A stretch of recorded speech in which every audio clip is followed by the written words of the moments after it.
안녕하세요. 오늘은 여러분이 보내주신 자료죠. 해럴드 맥기 박사 인터뷰. 이걸 보면서 음식과 맛, 그 속에 숨어있는 흥미로운 화학의 세계로 한번 들어가 보겠습니다. 네. 우리가 매일 먹는 음식의 맛이 있잖아요. 그게 사실은 어떻게 만들어지는 건지, 또 화학적으로는 어떻게 설명될 수 있는지 그 핵심만 좀 짚어보려고 합니다. 아, 좋습니다. 이걸 알면 평소에 먹던 음식도 좀 다르게 보이고 더 맛있게 느껴질 수도 있겠네요. 그럼요. 훨씬 더 깊이 이해하고 즐길 수 있는 그런 시간이 될 겁니다. 네, 뭐 요리 도구가 맛을 바꾼다거나 열이 그냥 익히는 게 아니라 풍미를 만들어낸다거나 심지어 우리 입맛도 막 훈련될 수 있다. 이런 얘기들이 있더라고요. 네, 맞아요. 아주 흥미로운 내용들이죠. 자, 그럼 바로 첫 번째부터 가볼까요? 구리 그릇 이야기요. 달걀 흰자 거품 낼 때 구리 그릇 쓰면 뭐 더 풍성하고 잘 안 꺼진다 이런 얘기 있잖아요. 네네. 옛날 셰프들 비법처럼 전해 내려오는 거죠. 그냥 그런가 보다 했는데 이게 진짜 과학적인 이유가 있다고요? 네, 맞습니다. 이게 그냥 뭐 미신 같은 게 아니고요. 실제로 구리 이온이 작용을 해요. 아, 이온이요? 네. 달걀 흰자 단백질이랑 딱 결합을 해서 그 단백질 구조 자체를 더 촘촘하고 안정적으로 만들어주는 거예요. 와, 그래서 거품이 쉽게 안 꺼지고 더 단단하게 유지가 되는 거죠. 진짜요? 그럼 잼 만들 때 구리 냄비 쓰는 것도 혹시 그것도 비슷한 원리가 있어요.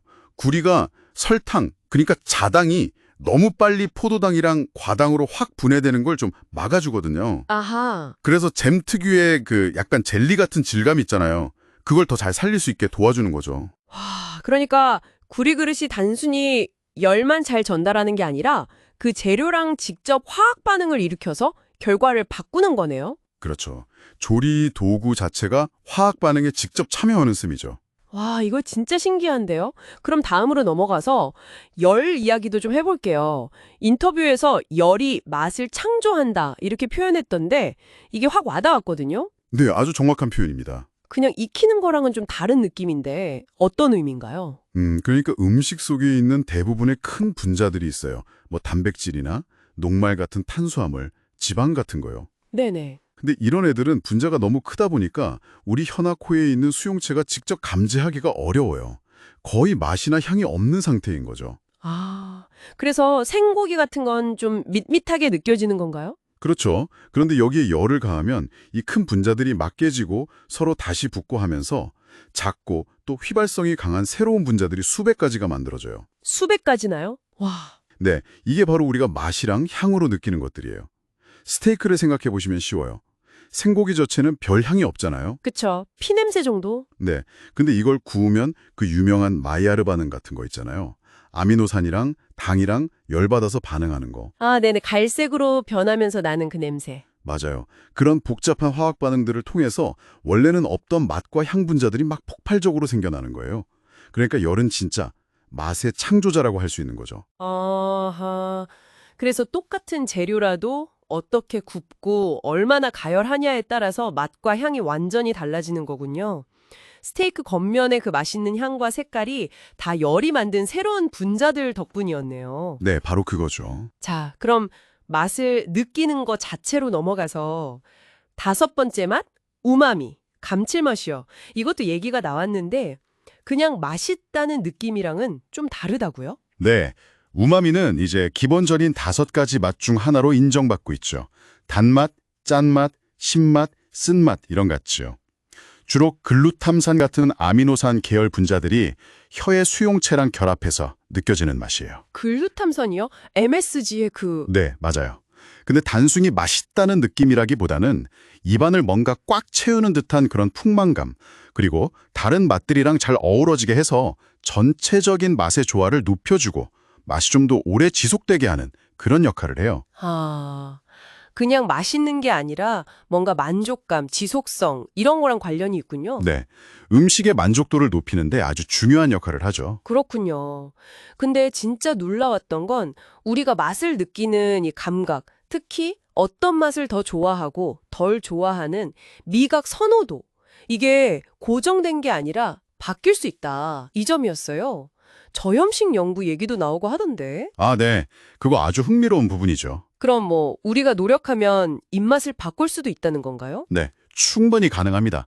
우리 미각 시스템이 생각보다 훨씬 유연하고 적응력이 뛰어나거든요. 정말요? 예를 들어서 의식적으로 소금 섭취를 계속 줄여나가면요. 처음에는 당연히 음식이 좀 밍밍하고 맛없게 느껴지겠죠. 그렇죠. 힘들죠. 근데 시간이 지나면 우리 혀가 짠맛에 대해서 더 민감해져요. 그래서 예전보다 적은 양의 소금으로도 충분히 짜다고 느끼게 되고 결국에는 짠맛 자체에 대한 선호도, 그 기준이 변할 수 있다는 연구 결과들이 꽤 있습니다. 와, 신기하다. 그럼 쓴맛 같은 것도요? 저는 쓴 거 잘 못 먹는데. 쓴맛도 마찬가지예요. 쓴맛에 유난히 민감한 사람도 쓴맛 나는 채소 같은 걸 꾸준히 먹다 보면 점점 그 쓴맛에 익숙해지고 나중에는 오히려 그 쌉싸름한 맛을 즐기게 될 수도 있어요. 와, 그럼 요즘 가공식품들 맛이 엄청 강렬하잖아요. 그런 맛에 길들여진 입맛도 제가 좀 노력하면 식재료 본연의 섬세한 맛을 더 잘 느끼도록 바꿀 수 있다는 거네요. 예를 들어 뭐 카카오 닙스 그 씁쓸한 맛 뒤에 숨어있는 향이라던가 아니면 과일 자체의 은은한 단맛 같은 거요. 네, 맞습니다.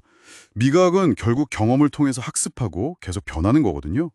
재미있는 예로 커피에 소금을 아주 조금 넣으면 쓴맛이 줄어드는 것처럼요.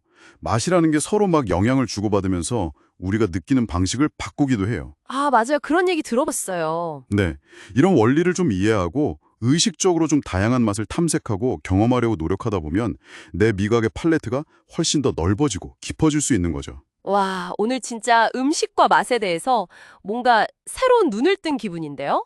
구리 그릇에 숨겨진 화학부터 열이 맛을 창조하는 과정, 그리고 우리 입맛이 변할 수 있다는 놀라운 가능성까지. 네, 이 과학을 아는 게 단순히 지식을 쌓는 걸 넘어서 우리가 매일 느끼는 그 먹는 즐거움 자체를 훨씬 더 풍부하게 만들어줄 수 있겠다는 생각이 확 드네요. 네, 맞습니다.